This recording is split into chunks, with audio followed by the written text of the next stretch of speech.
দর্শক আসসালামু আলাইকুম। আমি ডাক্তার আহমেদ নাজমুল আনাম, শিশু কিশোর নবজাতক এবং শিশু হৃদরোগ বিশেষজ্ঞ ও সহযোগী অধ্যাপক বরাবরের মতো আপনাদের সবাইকে স্বাগতম জানাচ্ছি।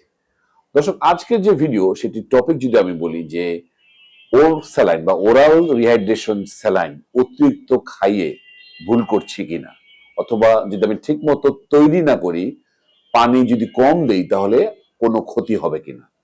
এই ভিডিওর এই টপিকটি আমাকে অনেকেই প্রশ্ন করেছেন যে এই গরমের সময় অনেকে স্যালাইন খাওয়ান এবং অযাচিতভাবে বেশিও খাওয়ান বাবুকে বা নিজেও খাওয়ান, তাহলে কোনো সমস্যা হতে পারে কিনা।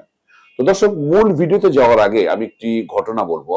মাতোয়াইলে আমার যে পিআইসিইউ, যেখানে আমি আমি পিআইসিইউ প্রধান হিসাবে কাজ করছি, মাতোয়াইল মেডিকেল বা আইসিএমএইচ মাতোয়াইলে।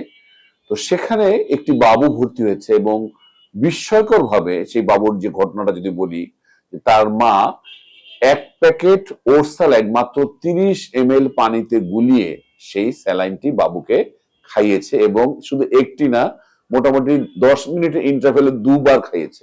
তাহলে যেখানে আপনি বোঝেন, যেখানে মোটামুটি আধা লিটার পানিতে একটা পূর্ণাঙ্গ প্যাকেট গুলানোর কথা, সেখানে মাত্র 30 ml মানে 6 চামচ পানিতে পুরো একটি স্যালাইন গুলি উনি খাইয়েছেন পরপর দুবার, এবং খাওয়ানোর কিছুক্ষণ পরই বাবুর খিঁচুনি শুরু হয়ে গিয়েছে এবং বাবুটা কিন্তু খুবই খারাপ অবস্থা, এখন হাসপাতালে ভর্তি আছে।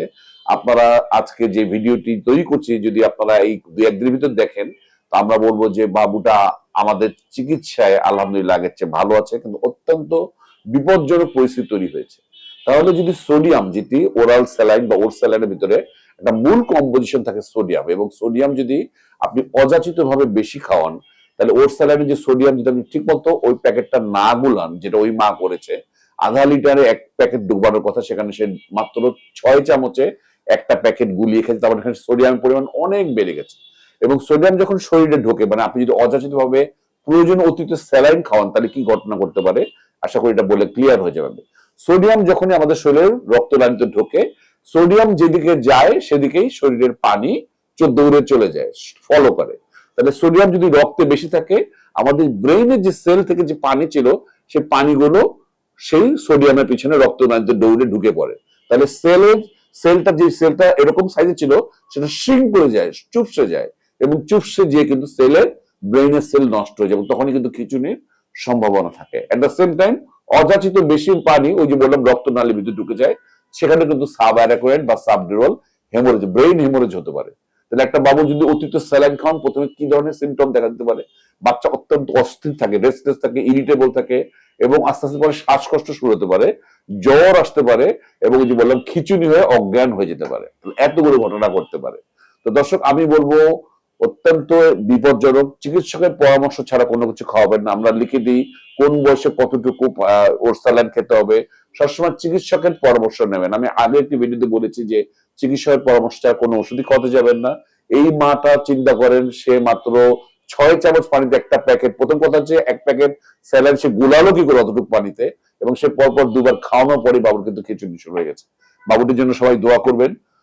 আজ এ পর্যন্তই। আমি চাই যে সবাই সবসময় সঠিকভাবে বাবুদের ওষুধ খাওয়াবেন। ওষুধ খাওয়ানো নিয়ে আমার একটি বাবুদের একটি ভিডিও আছে, দেখবেন।